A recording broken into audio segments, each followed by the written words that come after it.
Vale, Antonio, pues tengo una pregunta que hacerte porque has dicho una cosa que me parece muy interesante y es que al final no deja de ser, en cierta forma, propaganda.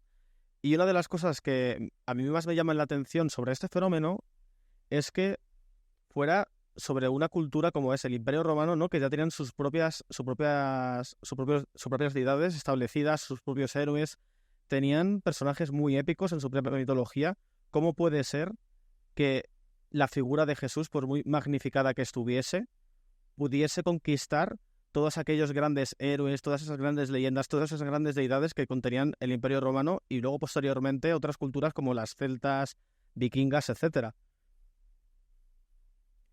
Bueno, es la pregunta sobre cómo es posible la expansión del cristianismo. Sí, sobre otras culturas que tenían Sí, bien. Bueno, hay un libro en castellano que yo no sé si ahora está agotado, pero de la editorial Trotta, Trotta, que se llama así, La expansión del cristianismo, de Rodney Stark, Starck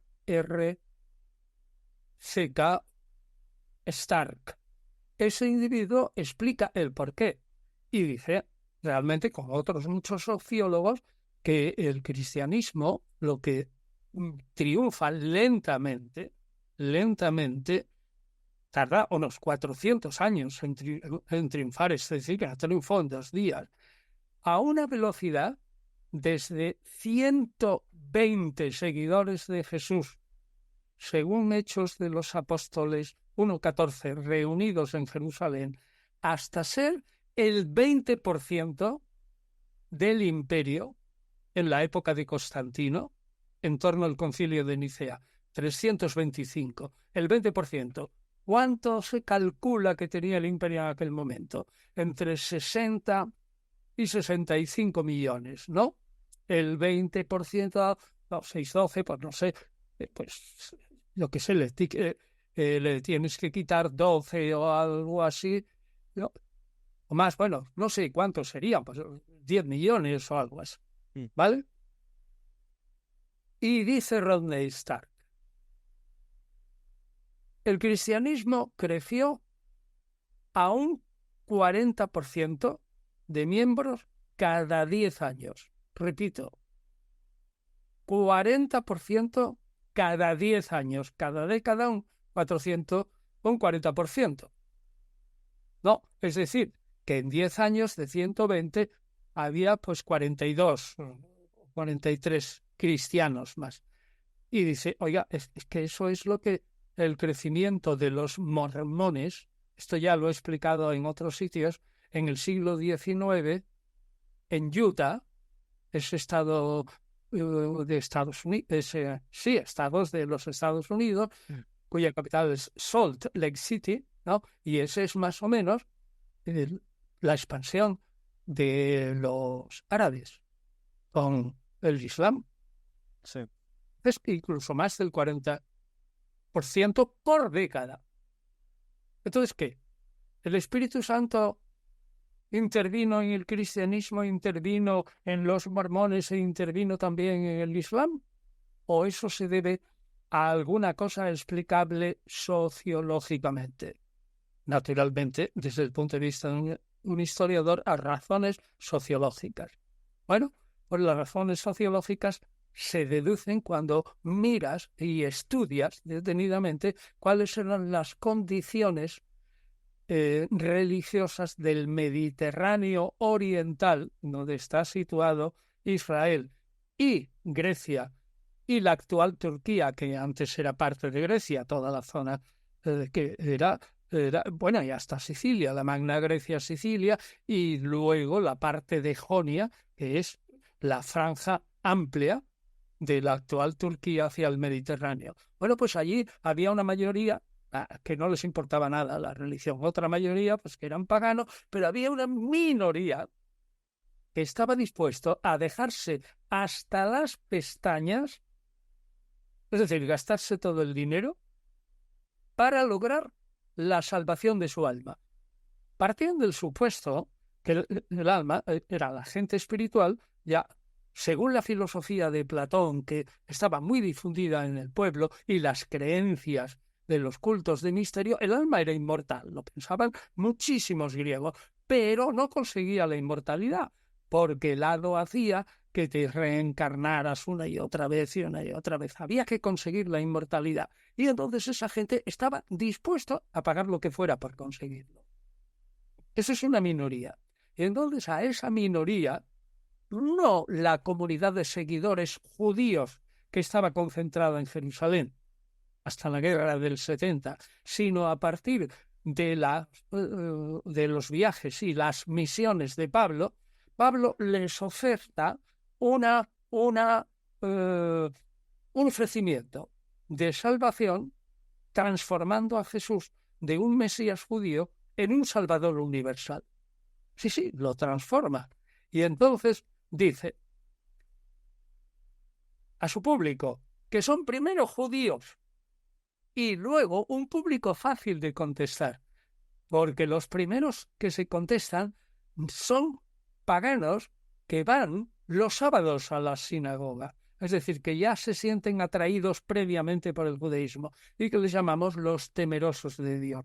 No se habían convertido al judaísmo, pero se sentían atraídos por el Dios único, la ética judía, la seguridad social judía, lo bien que se trataban unos a otros, etc. Y entonces a esos les oferta como una acción.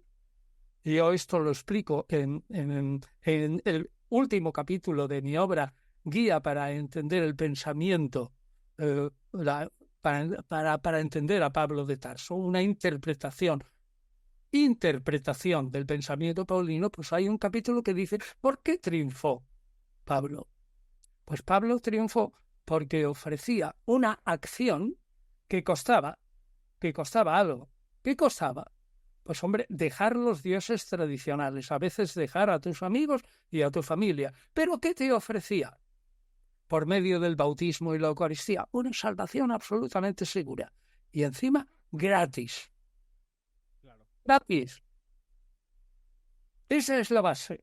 Aparte que con el tiempo hay otros factores. Por ejemplo, a muchos les atraía, como decía antes, que los judíos fueran monoteístas. Es decir, un único Dios, que muchos filósofos ya creían que era un único Dios que se representaba en Febo Apolo, es decir, el sol, ¿no?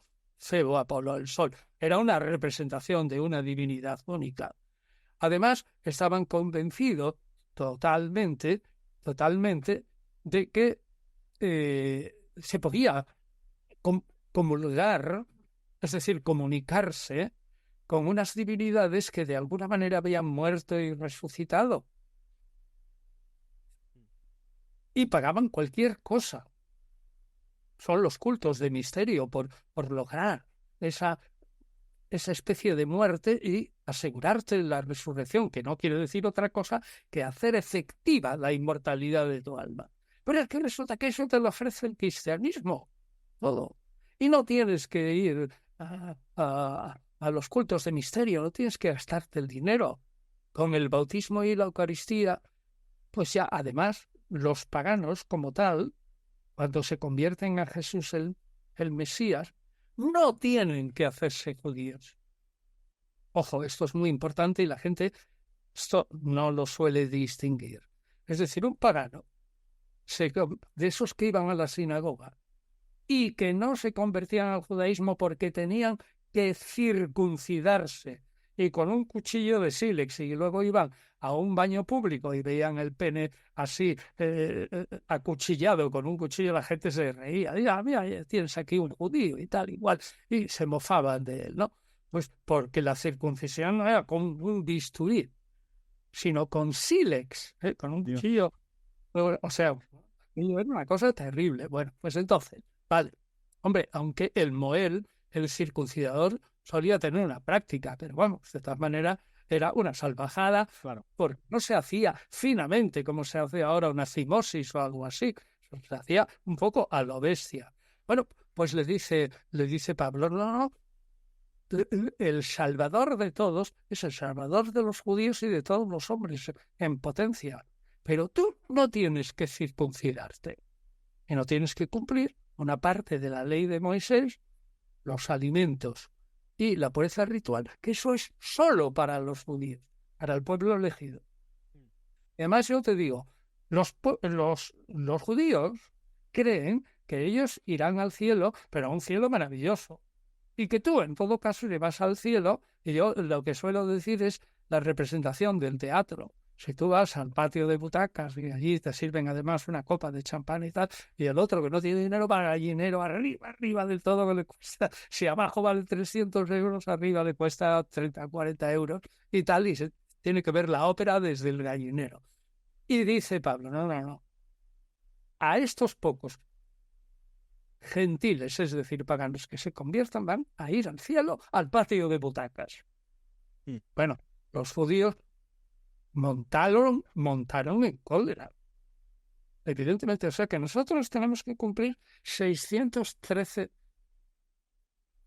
mandatos. Y resulta que estos que vienen solo con dejar a sus dioses que encima son falsos y comportarse bien y creer en Jesús, ahora resulta que van a ir al patio de butacas. Matemos a Pablo. No, intentaron matarlo, pero decía, perdemos todos los privilegios, absolutamente. Y Pablo les responde en Romanos, oye, que ya tenéis bastantes privilegios, habéis tenido la ley, sois el pueblo elegido, además el Mesías ha nacido dentro de Israel, Dios os protege, etcétera, etcétera. Y decían los judíos, bueno, muy bien, monsergas, pero resulta que este se va a salvar igual que yo, sin cumplir, sin hacerse judío, es decir, permaneciendo como pagano y creyendo solo en Jesús y bautizándose y haciendo una comida en la que se une con ese Mesías que tú estás predicando que no es el nuestro. A muerte contra Pablo. Ahora bien, era tan atractivo que poquito a poquito, los familiares, sobre todo otras cosas. Por ejemplo, el cristianismo dijo que eso de que los dioses tenían el máximo deporte para un pagano, según él, el máximo deporte de los dioses era divertirse de los humanos, reírse de los humanos. Ese era el deporte favorito de los dioses. Y venían aquí a la tierra y hacían diabluras y todas esas cosas y tal. Y ahora resulta que viene esta gente y dice que Dios me ama. Sí, eso es una bomba. ¿Cómo que Dios me ama? Dios se burla de mí y se ríe de mí. Entonces, predicaban unas cosas atractivísimas a las mujeres, que tenían que casarse a los 12, 13 años, en el Imperio Romano, no solo. Y le dice, oye, no, mira, la mujer, hasta que no sea mucho más mayor y elija por sí misma, es decir, que tenga 17 o 18 años, no tiene ninguna obligación de casarse. Y todas, bien, evidentemente. Y luego, el feminicidio e infanticidio, es decir, resulta que tú tenías una hija, bueno, ¿qué hago yo aquí si ya tengo otras dos y tal, no? Yo lo que necesito son hijos varones que trabajen cuando sean mayores y como no hay seguridad social en el Imperio Romano, me mantengan a mí, que seré un viejo. A esa niña, pumba, matarile. Pero tú sabes que en las excavaciones, en las termas, que tiraban a los fetos y todo eso, por las cloacas de las termas hay montones de esqueletos que se deduce que son sobre todo de niñas. Y el cristianismo, que va creciendo, como te digo, el 40% por década, prohíbe el infanticidio femenino. Bueno, caramba, es verdad que me cuesta, ¿no? A lo mejor mis amigos ya no son mis amigos. Y los dioses de la ciudad pues me tendrán rabia, pero bueno, son demonios, no les hago ni caso. Y resulta que voy a tener ya la salvación asegurada. ¡Hala! Compro esa acción. Así es como yo lo he explicado en términos económicos en ese capítulo de la guía para entender a Pablo. Y es como lo estoy explicando ahora, claramente. ¿Por qué? Porque es una salvación asegurada de un Mesías que no es solo Mesías Salvador, no es solo de los judíos, sino también de los paganos, con tal de que hagan un acto de fe, ayudado por Dios, en que ese sacrificio de la cruz no fue solo para la redención de los pecados de los judíos, sino de toda la humanidad. Ten en cuenta que es una humanidad muy pequeñita, decíamos 70 pueblos. O sea, nada y menos. Claro. Es un mundo mínimo y pequeñito. Pues entonces, mucha gente pues decía, oye, esa acción yo la compro. Y la compró. También una de las cosas que se habla mucho es de que al final el cristianismo fue convenciendo a otras culturas absorbiendo tradiciones que ya tenían impuestas, como por ejemplo pues la Navidad, la convierten en Navidad. Y luego Sí. y luego habían otras guerras, ¿no? O te conviertes... Bueno, la Navidad, ¿qué es la Navidad para ti? el ¿El solsticio de triunfo invierno. del sol? ¿El triunfo del sol o el triunfo de Mitra? Para mí es el solsticio de invierno, Jule. O el solsticio de invierno, es decir, que al día siguiente el sol empieza a derrotar a las tinieblas, ¿no? Al principio, No, o no, noche, al revés, ¿no? Es la noche más no, larga, es la oscuridad. empieza a derrotar a las tinieblas, es decir, el día se va alargando y la noche acortando. Después del 20 de diciembre, 20-21 de diciembre, ese es el solsticio de invierno. La noche es la que tiene más horas y minutos y el día el que tiene menos horas y minutos, pero a partir del día 22 o 23 empieza ya a crecer primero un poquito y luego a veces hasta 2 minutos al día, ¿no? Claro, sí. Vale. Bueno, pues eso es el triunfo, el sol invicto. Mm, Vale, ¿quién es el sol invicto? Pues Jesús, claro. efectivamente. ¿Y quién es la diosa madre? Esa que es la Dea Meter. Aquí en España tenemos a las Cibeles, esa era la Dea Meter, Demeter, la diosa madre, con su carro de luz y tal, era la que gobernaba la agricultura, el mantenimiento, y la agricultura y los pastos, es decir, la agricultura y la ganadería, y la caza, y las flores, y los árboles, con el paso del invierno, el verano, las lluvias y todo eso y tal. ¿Quién es la Dea Mater ahora? Pues la madre del Mesías. Claro. Se va apropiando y convierte muy astutamente las fiestas paganas, le encuentran un paralelo cristiano y lo pasan.